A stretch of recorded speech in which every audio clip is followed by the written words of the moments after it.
Bonjour à tous et merci de votre présence à cette rencontre virtuelle Yoga Mental.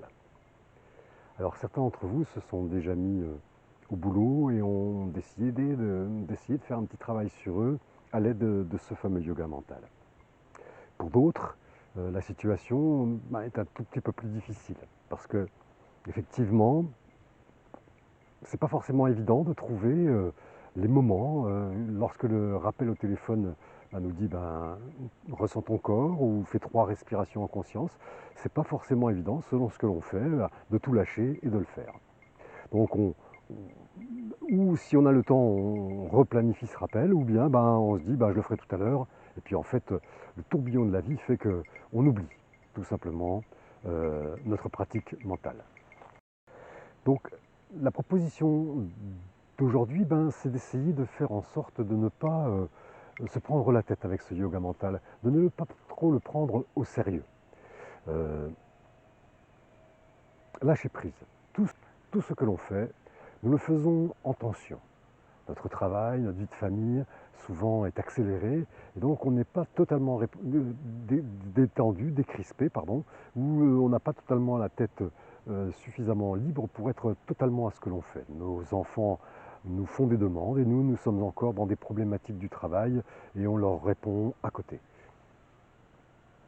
Donc surtout, ne vous sentez pas obligé de suivre le programme à la lettre. Je vous dis idéalement de faire 3 respirations, et ceci 3 fois par jour, mais si vous n'arrivez pas à les caler dans votre journée, mais que vous êtes intéressé par ce travail mental, eh bien vous pouvez le soir, juste avant d'éteindre votre lumière ou de vous plonger dans votre lecture, faire vos 9 respirations en pleine conscience. Et ainsi, ça reviendra à faire vos 3 respirations 3 fois par jour.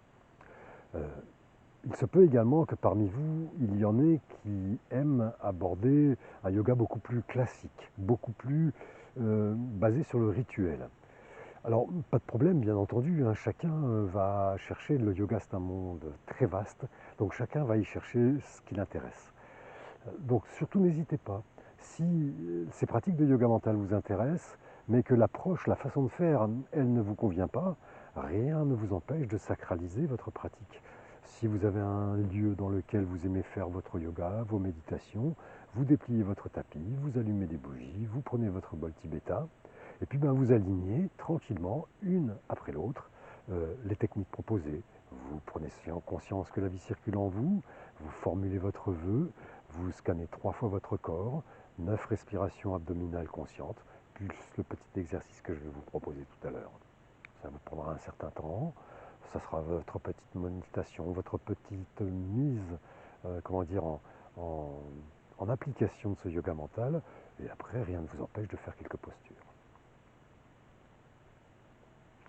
Pendant les 4 premières rencontres, nous nous sommes surtout focalisés sur nos propres sensations. On a pris conscience que la vie était en nous, on a formulé notre vœu, on a pris conscience du corps, de la respiration. Maintenant, petit à petit, on va se tourner vers le monde extérieur. Ce qui nous permet d'appréhender l'extérieur, ce sont nos sens. Notre toucher, la vue, le goût, l'ouïe, l'odorat. C'est ça qui nous fait que les informations qui viennent de l'extérieur vont pouvoir entrer en nous. Comme je vous le disais tout à l'heure, dans cette vie, dans ce surmenage permanent que sont nos existences, on oublie un petit peu de prendre le temps d'entrer en relation avec notre environnement. Donc la proposition est simple. Le matin, lorsque vous vous réveillez, lorsque vous avez fait votre petit réveil mental, eh bien, vous prenez la décision de vous connecter à un sens particulier. Ou bien, vous laissez faire, mais vous mettez sur votre rappel téléphonique, se connecter à un sens. Et puis après, peu importe, une fois la vue, une fois le toucher, une fois l'odorat, et ça ira très bien comme cela. Donc 3 fois par jour, en supposant que vous ayez décidé de vous connecter à votre toucher, eh bien pendant quelques instants, inutile de chronométrer, inutile de vous dire je fais ça pendant 1 minute, ne vous donnez pas de temps. Accordez-vous le temps que vous serez prêt à donner à cela, pas au-delà. Comme je vous le disais, liberté dans votre yoga mental, donc ne vous imposez rien. Par contre, vous vous lavez les mains, eh bien vous pouvez porter votre attention sur le contact de l'eau sur vos mains, la sensation du savon, la sensation du rinçage, lorsque vous allez vous essuyer, le contact de la serviette. Voilà, vous serez en relation avec votre toucher. Vous sortez, vous allez manger votre sandwich dehors pendant votre temps de pause, eh bien vous regardez par exemple le ciel, un arbre, et vous décidez pendant quelques minutes de poser votre regard sur cet arbre et de le regarder tout simplement.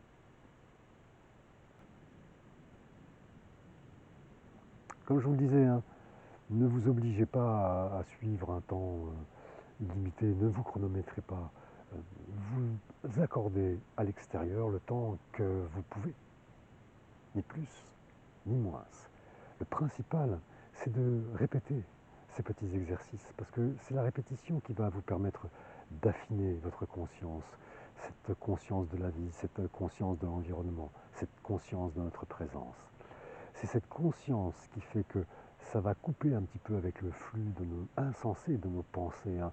Les courses, le boulot, les enfants, le conjoint, toutes ces obligations que nous avons là et qui occupent notre esprit en permanence. Eh bien, ce petit yoga mental va mettre des moments de pause dans votre activité. Et la répétition fait que petit à petit, vous serez en mesure d'accorder un peu plus de temps à votre yoga mental. Supposons que demain matin, vous expérimentez la vue ou l'ouïe, hein, puis que vous vous disiez au bout de quelques secondes, oh ben là, ça n'a pas duré longtemps, j'ai du mal à me concentrer, ce n'est pas grave. Répétez-le plusieurs fois, et vous verrez que petit à petit, voilà, le temps va commencer vous allez commencer à prendre votre temps d'écouter, de regarder, de toucher, de sentir et de goûter. Comme je vous disais tout à l'heure, hein, ces pratiques, c'est de la méditation. Chaque fois que vous allez vous connecter à votre souffle, à votre corps, à vos sens, eh bien vous allez rentrer dans un petit état méditatif, peu importe le temps que ça dure. Mais si vous le répétez plusieurs fois par jour, le corps, la respiration, la conscience de l'extérieur, eh bien tout cela va affiner cette fameuse conscience et vous permettre vraiment de commencer à lâcher prise, de donner de l'importance, une importance différente aux choses. C'est ça, le début de mieux-être, hein. Et c'est un petit travail spirituel. Vous travaillez sur votre esprit, donc nous sommes dans la spiritualité du yoga. Bien écoutez, je vous souhaite une bonne pratique, surtout une bonne continuation. On a de la chance, il fait beau, donc sortez, aérez-vous, connectez-vous à votre environnement et vous verrez que petit à petit ça change les choses. Je vous remercie de votre attention, bonne pratique à tous et à très bientôt.